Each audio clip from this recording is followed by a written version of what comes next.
নমস্কার, চলে এলাম আজকে এক নতুন রান্না নিয়ে। আর আজকে আপনাদেরকে করে দেখাবো সহজ পদ্ধতিতে টেস্টি ডিমের ভুজিয়া কিংবা ডিমের ঝুড়া। এটাকে সাধারণত ডিমের ভুজিয়াই বলে থাকি।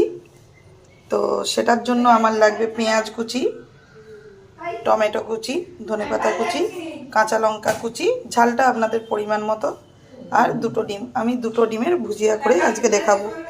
সহজ পদ্ধতিতে কিভাবে টেস্টি ভুজিয়া হয় সেটাই আজকে আপনাদেরকে করে দেখাবো। এর মধ্যে কোনো এক্সট্রা কোনো মশলা দেব না।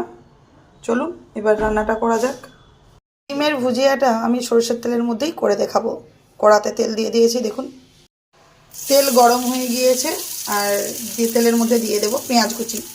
পেঁয়াজ আর লঙ্কাটাকে একই সাথে দিয়ে দিয়েছি। এবার এটাকে ভাজবো। দেখুন লাল লাল করে পেঁয়াজ আর লঙ্কাটাকে ভেজে নিয়েছি। এবার এর মধ্যে দিয়ে দেব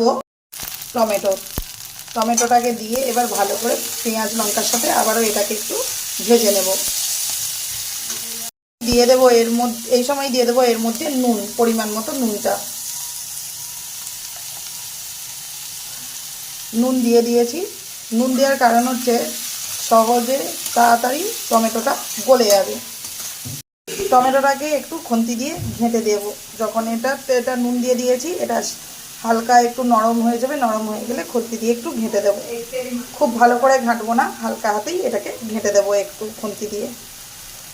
দেখুন এইভাবে হালকা হাতে সম্পূর্ণভাবে ঘাঁটবো না টমেটোটাকে, তাহলে স্বাদ ভালো আসবে না।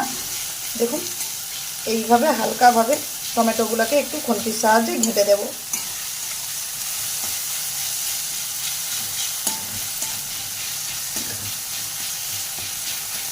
টমেটোটাকে খুন্তির সাহায্যে ঘেঁটে দিয়েছি। সম্পূর্ণ কিন্তু ম্যাশ করি না, এই রকম রাখতে হবে। হালকা দানা দানা একটু থাকবে, তবে এটা ভালো লাগবে, ভুজিয়ার টেস্ট ভালো হয়।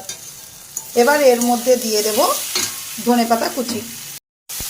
ধুয়ে কুচিয়ে রাখা ধনেপাতা দিয়ে এবার মশলার সাথে ভালো করে এটাকে মিশিয়ে নেব। দেখুন ধনেপাতাটাকেও ভালো করে কষিয়ে নিয়েছি, ভেজে নিয়েছি। এবার এর মধ্যে দিয়ে দেব ডিম।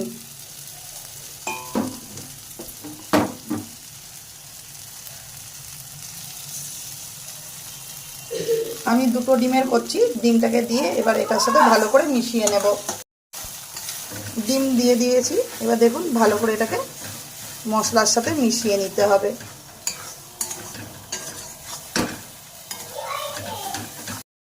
যারা প্রথম রান্না করছেন, রান্না প্রথম হাতে করি, অবশ্যই এইভাবে একবার ডিমের ভুজিয়া রান্না করে বাড়ির লোককে প্রথম যদি খান, তারাও খেয়ে অবাক হয়ে যাবে যে কম উপকরণে কত টেস্টি এই ভুজিয়া রান্না করা যায়।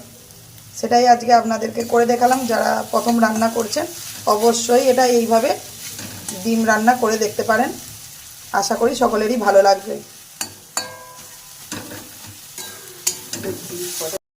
আর এই ডিমের ভুজিয়া রুটির সাথে, লুচির সাথে, গরম গরম ভাতের সাথে অপূর্ব লাগে খেতে।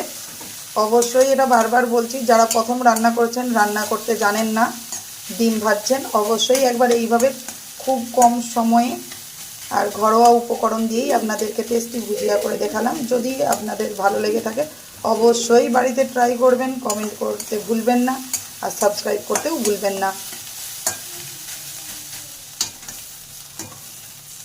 ভুজিয়া একদম রেডি হয়ে গিয়েছে। এবার এটাকে একটা পাত্রের মধ্যে ঢেলে নেব। দেখুন ভুজিয়া নামিয়ে নিয়েছি। ভুজিয়া একদম রেডি হয়ে গিয়েছে। অবশ্যই বাড়িতে ট্রাই করবেন, কমেন্টে জানাবেন কেমন হয়েছে, কেমন লেগেছে। আপনাদের কমেন্টের আশায় থাকবো। আর সাবস্ক্রাইব করতে ভুলবেন না। দেখুন কত সুন্দর লেগেছে দেখতে, আর কতটা কম সময়ে কম উপকরণ দিয়ে কিভাবে বানানো যায় এই ভুজিয়া, টেস্টি ভুজিয়া। অনেকেই আছেন যে ভুজিয়ার মধ্যে নানা রকম মশলা দিয়ে থাকেন। মশলা ছাড়া একবার এইভাবে ভুজিয়া বানিয়ে বাড়িতে ট্রাই করবেন আর জানাবেন কেমন লেগেছে আপনাদের।